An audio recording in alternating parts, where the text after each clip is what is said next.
We are live in Wantage at the home of the hero of yesterday's Gold Cup, Coneygree. The novices were the stars even before Coneygree won the Gold Cup. Yesterday was tremendous, of course, and the headlines in the papers today, of course, centring around Coneygree and the memory, of course, of Lord Oaksey. This is in the Times. Coneygree pulls at heartstrings as Oaksey's legacy lives on. Elsewhere in the papers, a novice overshadows old master McCoy, Nick de Boinville. That photo, of course, used by nearly all the papers, and Coneygree seems to be the headline that a lot of people are choosing. That's in the Mirror, this is in the Star, Nico's Gold Glee, and in the Sun they've also gone for Coneygree as well, Gold Cup joy, as Nico nicks the big un. And Reality Bites, as 65,000 bid a fond farewell to Tony McCoy. Of course, he didn't win the Gold Cup, nor did he win the final race of yesterday. It is Gold Cup day at Cheltenham. I think the Gold Cup's absolutely wide open. Silvino Conti, it's an absolute banker. Get your money on it. In the Gold Cup, I'm going for Coneygree. Thinking many clouds, because, you know, rain's come. God, don't ask that question. Here we go. 16 of the finest staying chasers in the land lining up for the Betfred Gold Cup. And a proper Gold Cup roar sends them on their way. Here now is the final fence. Coneygree and Nico de Boinville. Shorten's up, jumps in well. Over in second row to Richards is on the attack. There's Jackadam on the far side. It's Coneygree that leads out in the centre. The far side Jackadam staying on with Road to Richards as they race up towards the line. Coneygree and Jackadam a late bid, but Coneygree, the first novice to win since 1974. Emulating Gensing Christie, Coneygree has won the Cheltenham Gold Cup. These horses only come once in a lifetime, and I'm just very grateful. This is a dream. The dream has come true for the Bradstocks. And your dad, Lord Oaksey, looking down on you. I know, well, that's what it's all about. He's not here, but he's here in spirit. I can't believe it, really.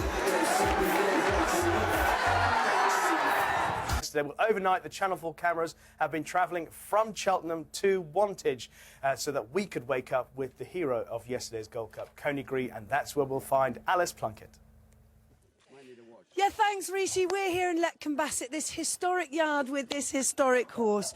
What a start. Some slightly raggedy heads, I have to say. Sarah and Mark, first of all, so many congratulations. What a day. Fab, yeah. Not quite sure where you get the hangovers from. Can't understand it. I know that water was spiked, I think. All your faith was absolutely justified yesterday. Well, he showed them, didn't he? He showed them that he's no idea about silly stats about novices. He's the best. He so is the best. Talk us through what was going through your mind watching the race, because he bounced out customary pillar to post. Well, I was always completely happy because the moment you know he's got into that rhythm and he's jumping and galloping like that, it was all good. And either he was going to be good enough or he wasn't, and he was. His jumping has always been spectacular. Is that something you've worked on very hard, or is he just natural? The family are natural, but we were very concerned about him at the beginning of the year because if you look, he has these absurd long legs that are sort of 6 inches too long for his body. And so he wasn't ever quite as clever as Carruthers over hurdles. And Alfie and Nico and we've all spent a long time jumping poles in the school. And he's pretty good at that now. He can win a few jump-offs. He can go very fast around the school and not leave a pole touched. He's quite a fidget, isn't he? He's definitely not tired. He's not tired and he doesn't stand still. That is him all over. And when he came down to that final fence, and it just looked like Ruby was closing in on you a little bit, did you believe he'd stay on up that hill like he did? I know at that moment I was just praying. At that moment I don't know what I was thinking because I ran out of the stable I'd stand, so I couldn't see whether Ruby had caught us or not.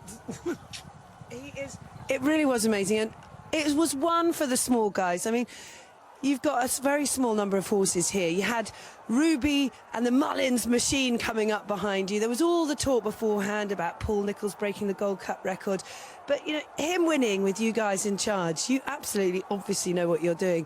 But it gives hope to the rest of us. Well, it does, doesn't it? You know, you don't have to pay telephone numbers. It means that fairy tales do come true.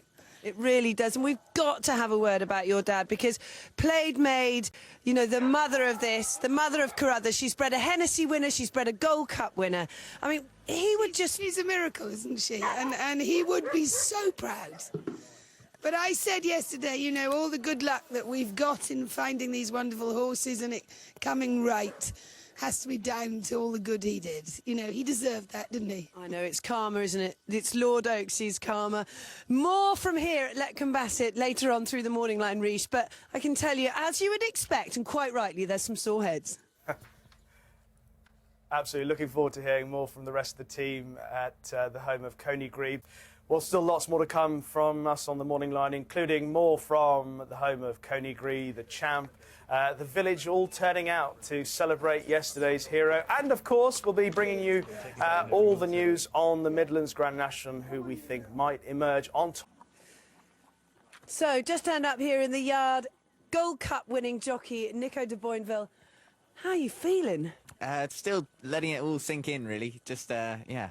I'm just happy that the horse is in one piece and, you know, he's come out of it well.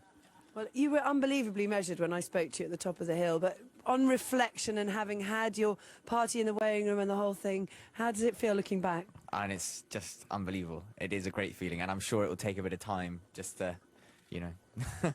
I'm still laughing and smiling about it, but... You had an extraordinary career before you even took out a licence as a jockey, being associated with the wonderful Sprinter Sacre as his work jockey every day. But your career has literally just gone... I hope it has now. No, we can. All you can do is keep working hard, and I must thank the governor, you know, for helping me along the way, and he's been very good to me, letting me off when I need to come and school this one or Carruthers or anything, and I can't thank him enough, really. And tell us about last night, because there's always the tradition of the party in the weighing room at the end of Cheltenham, and I thought it was the leading jockey that has to buy the champagne. I definitely had to fork into my bank account anyway. But still, it was all good, and half of it ended up all over me anyway, so money well spent. What was the reaction from the boys in the weighing room? They were all on good form, flying, so no, it was brilliant. Well, Nico, listen, so many congratulations. He just gave you what looked like the most amazing ride. When you were going round, can you think of a highlight whilst you were during the race?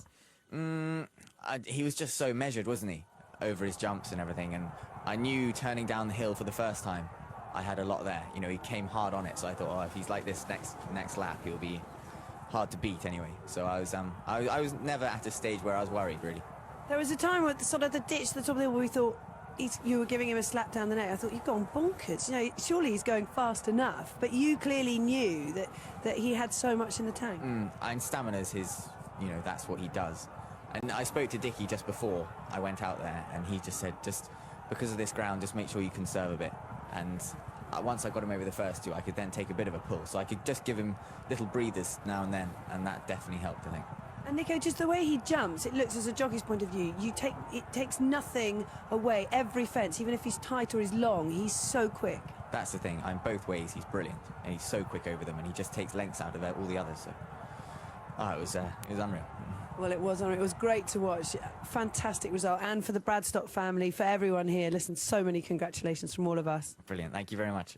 And just quickly, back to the day job today, heading to Uttoxeter, the glamour of Uttoxeter, but you've got his brother Carruthers this afternoon. A line on him?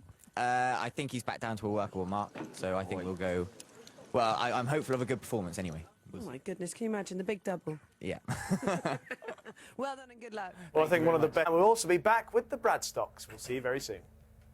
Who got trumped a bit by Coneygree. Well, welcome back, everybody, for the final time here to Letcombe. The party is going to go on and on, probably in the truck all the way to Uttoxeter, I should imagine. This is Alfie Bradstock. We've managed to drag him out. You've done pretty much all the schooling along with Nico with him. You're an international show jumper, a gold medal winning eventer. Where does this feature? Pretty high up, higher than anything, I think. It's just an amazing family. It's an amazing family involvement here, isn't it? Your sister Lily was leading him up. Yeah. You've done so much of the work with him. Oh, Max, don't do it. Fantastic. Yeah, I'm so pleased for Mum and Dad. It means so much to all of us. And what about Grandpa? I'm sure he's looking down. I'm sure he was shouting him over the last few. Like I was before I got concerted up by the security. I think he watered the garden on Thursday night. from up above. He definitely did. We were all doing the rain dance. I'm sure you were too. And Mark, you know, you've been involved in racing all your life. You've been in this area all your life. This is a yard that's housed Golden Miller. It's housed so many wonderful horses. Just unbelievable. It's pretty special. Pretty damn special. We're trying to get him to gush and eulogise, but he just comes out with these terrifying one-liners. Well done, everybody. The support locally is fantastic. It's just a great, great day, and one for the small team.